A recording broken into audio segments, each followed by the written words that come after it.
고도를 기다리면은 사뮤엘 베게트의 곡으로 1953년 파리의 바빌론 극장에서 초연된 이래 20세기 후반 서구 영국 사이 방향을 돌려놓은 부조리 극의 대표작입니다.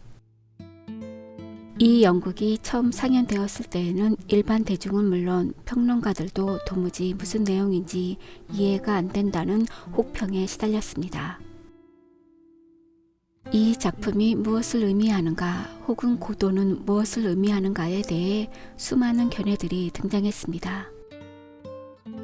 작품에 깔려있는 허무주의적이고 비극적인 세계인식은 인생의 부조리를 인식하고 삶의 의미를 찾으려 했던 실존주의 문학 흐름의 반영입니다. 이 작품에서 신을 찾지 말라라고 한 베게트의 말처럼 고도를 기다리면은 그 해석이 독자 개개인에게 있습니다. 이 작품 집필 이후 1969년 노벨문학상을 수상했습니다.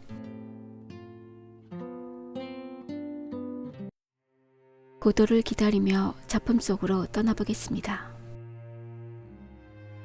어느 한적한 시골길에 앙상한 나무 한 그룹 안의 나무 밑에서 에스트라 궁이 신발끈이 묶이지 않아 힘들어하고 있습니다.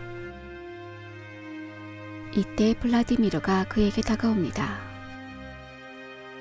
블라디미르와 에스트라 궁 두 방랑자는 고도라는 인물이 나타나기를 기다리고 있습니다. 그들은 고도가 누구인지 어떻게 생겼는지 고도에게 뭘 원하는지도 모른 채 고도를 기다립니다. 심지어 고도가 실존하는 인물인지도 확신하지 못합니다. 둘은 이야기를 하지만 상호적인 대화로 이어지지 못한 채 마치 서로 벽에 외치는 것과 같이 동문서답의 말들을 주고받습니다. 그러던 중 그들은 포조와 그의 짐꾼 럭키를 만나 대화를 나누지만 이 역시 두서없고 무의미한 대화뿐입니다.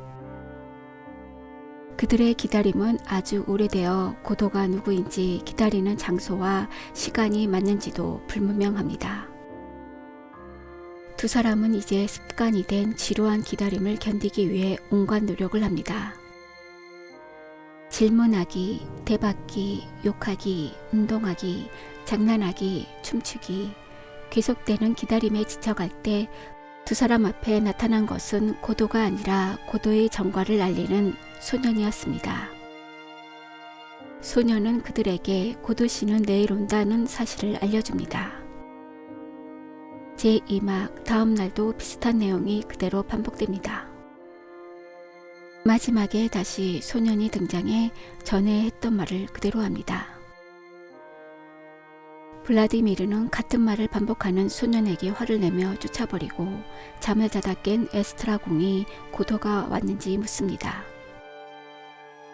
에스트라 궁 또한 어제의 일들을 기억하지 못합니다. 에스트라 궁은 멀리 떠나자고 하고 블라디미르는 내일 고도를 만나러 여기 와야 한다고 다시 상기시켜줍니다. 둘은 나무를 쳐다보며 목이나 맬까 하지만 끈이 없다는 사실을 깨닫고 내일 끈을 챙겨와 고도가 안 오면 매자고 다짐합니다. 떠나자고 하지만 그들은 여전히 그곳에 있습니다. 세상에는 눈물이 일정한 빌런밖에 없어. 다른 데서 누가 또 울기 시작하면 울던 사람이 울음을 그치게 되는 거야. 웃음도 마찬가지지. 그러니까 우리 세대를 나쁘다고 하지 맙시다. 선배들보다 더 불행하지는 않으니까 우리 세대를 좋다고도 말하지 맙시다. 그런 얘기는 꺼내지도 맙시다. 사람마다 조그만 십자가를 지지. 죽을 때까지. 그리고 기억에서 사라지네. 인간은 모두 태어났을 때부터 정신이 돌았어. 어떤 인간들은 그대로 돌아서 살지. 어느 날 나는 눈이 멀었고 어느 날 우리는 기머거리가 될 것이요.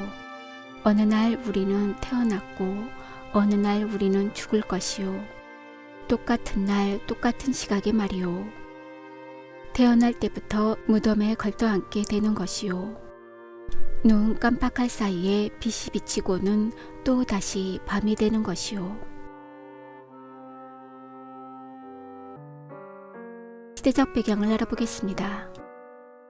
고도를 기다리며는 사뮤엘 베게트가 1949년에 쓴 작품입니다.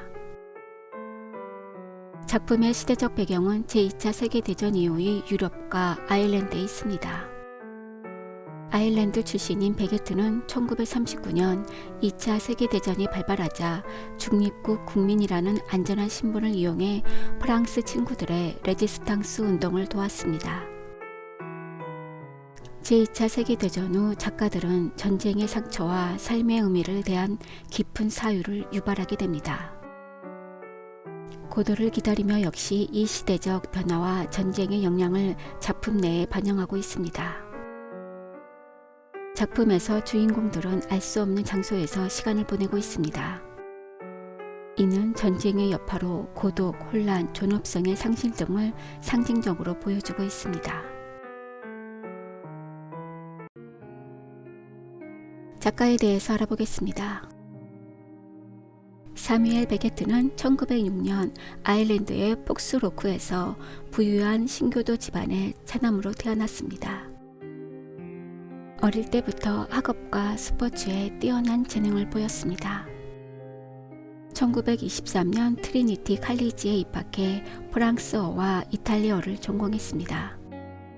1937년 파리에 거주하면서 제2차 세계대전 중 레지스탕스에 참여했으며 전쟁이 끝날 때까지 나치를 피해 응거하며 다수의 작품을 집필했습니다.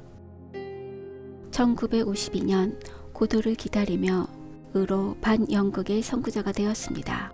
1969년 노벨문학상을 수상했습니다.